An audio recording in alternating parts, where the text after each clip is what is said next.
Lemon Man, and Sunrise Bites, a redemption story from prison walls to morning calls. Rewritten by Claudia Reid. Prologue. The blood, the blow, the betrayal. 10 years ago. It was supposed to be a drop. Quick in, quick out. A debt collected, and a line of blow to take the edge off. But when Cameron Cross stepped into that warehouse off 260th Street behind Habib's restaurant, the air was already off. The lights flickered, the cameras. He remembered them being there. He saw the red dot blinking in the corner of the room, and that's what made him hesitate. But Big Tigger never hesitated. "Where's my fucking money, Cam?" Tigger barked, slapping the table with his pistol. Cam didn't flinch. "You owe me, Tigger. You shorted me 20 large on the Queen's deal. And your little runner knows it." They circled each other like pit bulls off chain. Cam pulled out the envelope. Just coke and tension inside. No money, no trust. And then it all blurred. A scream, a shadow. The flash of a barrel, the bullet. Blood on Cam's face, and Tigger collapsed to the floor. A hole in his chest, the size of a mango. Cam stood frozen. Who fired first? Where was the money? Why did the tapes come up corrupted? And how old his best friend, Reggie, a lawyer, end up stuffed in a dumpster behind the same restaurant the next day, his body broken and bloodied. None of it ever made sense, and now, 10 years later, the nightmare was waiting for him in the daylight. Table of contents. Chapter 1, Prison Walls and Coffee Calls. 2, Cinnamon and Sins. 3, The Missing Tape.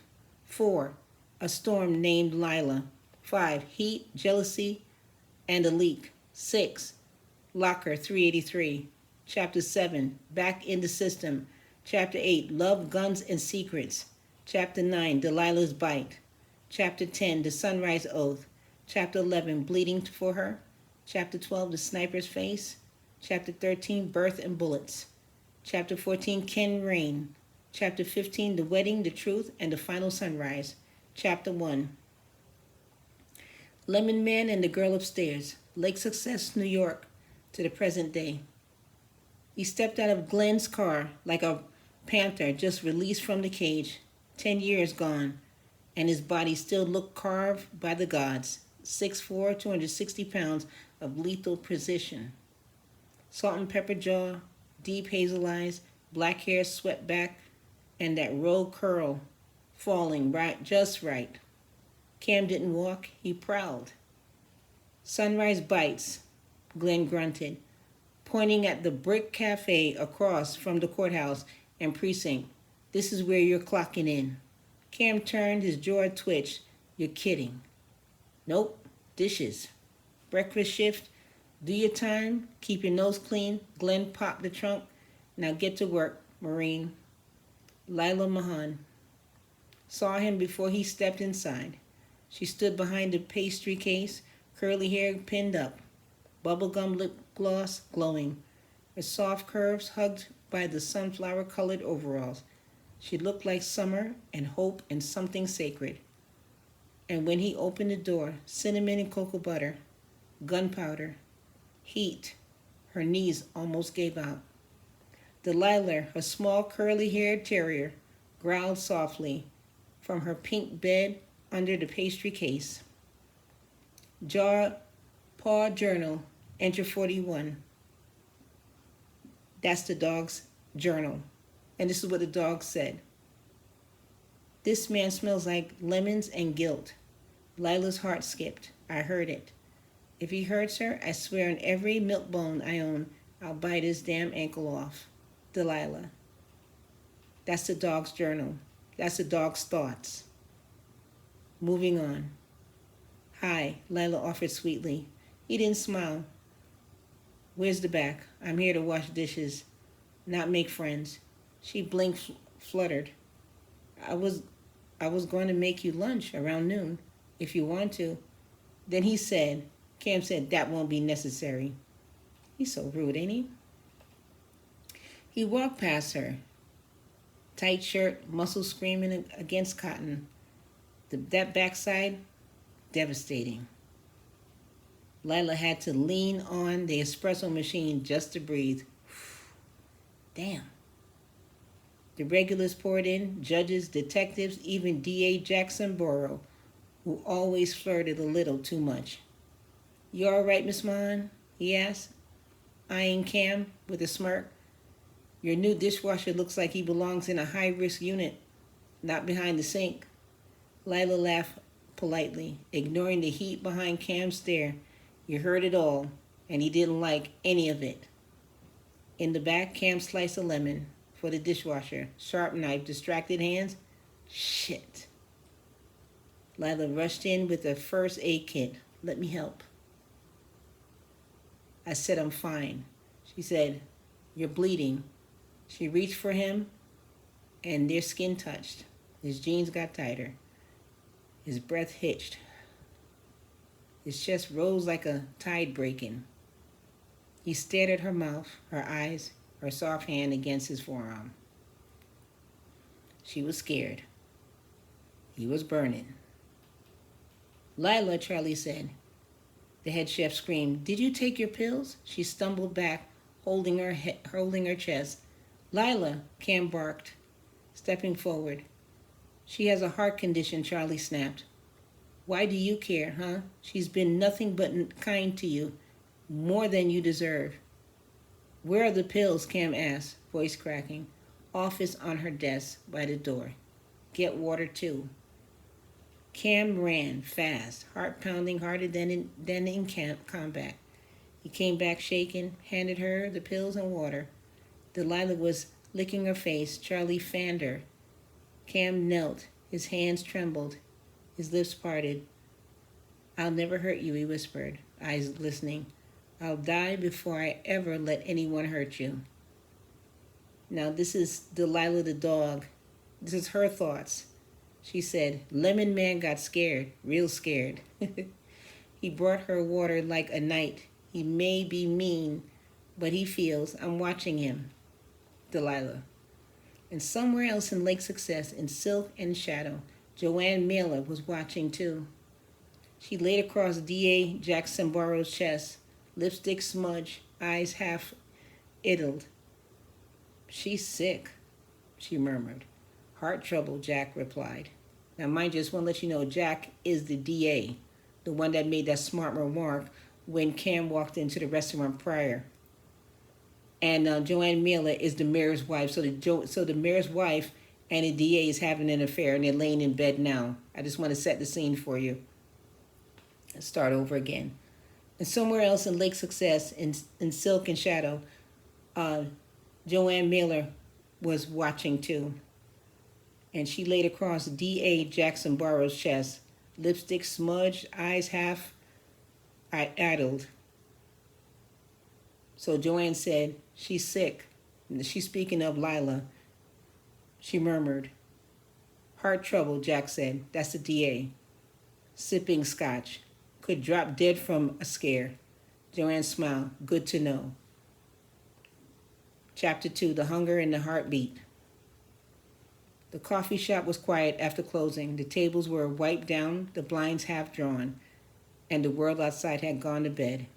Cam stood at the back sink, scrubbing the last tray of breakfast grease like it had insulted his mother. He wasn't angry anymore, not really, not at the dishes, not even at Lyla. He was angry at himself for feeling, for wanting, for nearly falling apart when she clutched her chest hours earlier. He's seen men die in his arms, seen blood spray across the desert and sand, but when Lyla Mahon gasped for air and her knees buckled, his soul cracked.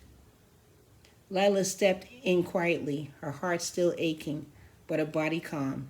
She watched him from the doorway, his back to her, so tall, so broad, and so alone. Cam, she said softly. He didn't turn. You shouldn't be on your feet.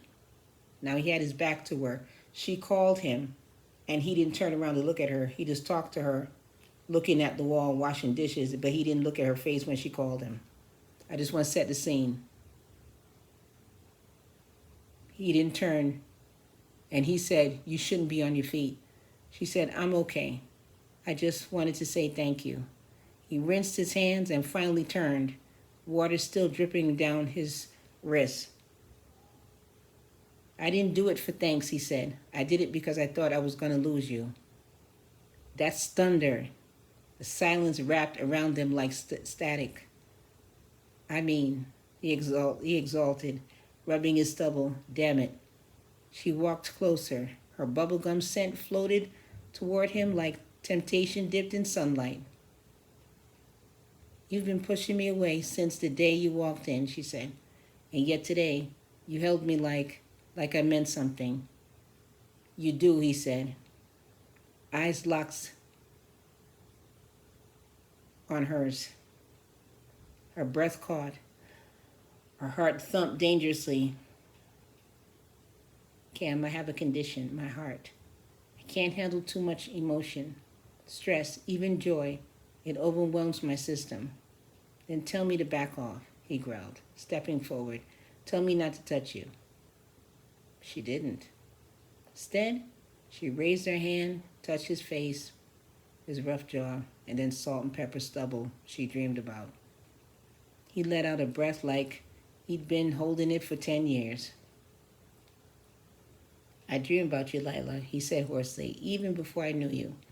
I've seen your face in my worst nights, and now you're real, and it's killing me." And she leaned up, and their lips met, slow at first, then hungry, desperate, years of pain melting into a kiss. He lifted her easily, gently, carried her to the back office couch. He paused, looked in her eyes. "You sure?" "I've been sure," she whispered, "but I need you to be gentle. If I get too excited, I know," he said, brushing her hair from her cheek. "I won't let it happen. I love you soft." Their clothes fell slowly. His shirt peeled off, revealing muscles that flexed under dim light. Her sundress slid down her curves like silk worshipping a goddess. He kissed her neck, her chest, her soft belly, with every inch of reverence. She touched his scars, his arms, his back. "You're beautiful," she whispered. He chuckled low. "You got no idea how bad I want you." She said, "Show me." He entered her slow, deep, careful. Every moment was a prayer, every moan a confession, every sigh a hallelujah. She clutched him, he held her. The rhythm built, not in a wild thrust, but in waves of aching love. He stared into her eyes the whole time, sweat dripping, breath raged. His hand on her heart, feeling its beat like a warning and a promise. "I got you," he said. "I won't ever hurt you, I swear." "I believe you," she whispered. "Don't stop." When it was over, he cradled her cheek against his chest, her breath steady. Delilah padded into the room, took one look, then turned around and left. Then Delilah the dog said, "This is her thoughts." "So they did the thing. I heard it, I smelled it, I approve. But if he breaks her heart, I'm still biting him, period." Meanwhile, in a candlelit bedroom on the other side of town, Joanne Miller sipped wine, and licked the sweat off D.A. Jackson Burrow's chest. "You're losing focus, Jack," she purred. Jack said, "I'm focused. Cam's being watched. Lewis is sniffing around again." "Lila's sick," she said calmly. Jack's brow lifted. "And if she dies?" Cameron breaks. Jack blinked. Joanne smiled. "We win." Chapter 3. Burn the tapes, bury the truth. Queens Village, night. The rain hit the roof of Cam's studio apartment like war drums. He sat at his small table, shirtless, staring at an old photograph of Reggie, his best friend, the only lawyer who ever believed in him. Reggie had been the one to warn him that the deal with Big Tigger didn't feel right, that something was off. But then Reggie ended up in a dumpster behind Habib's. Skull cracked open, teeth missing, throat slit. The case closed. Suicide. Suicide. Cam crushed the photo in his hand. No way, he whispered.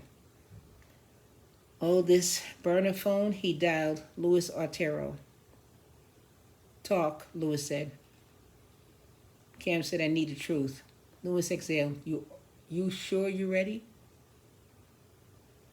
I should have gotten 25 to life for what I did, Luis. But I didn't. Somebody protected me. I want to know who and why. And then there was silence.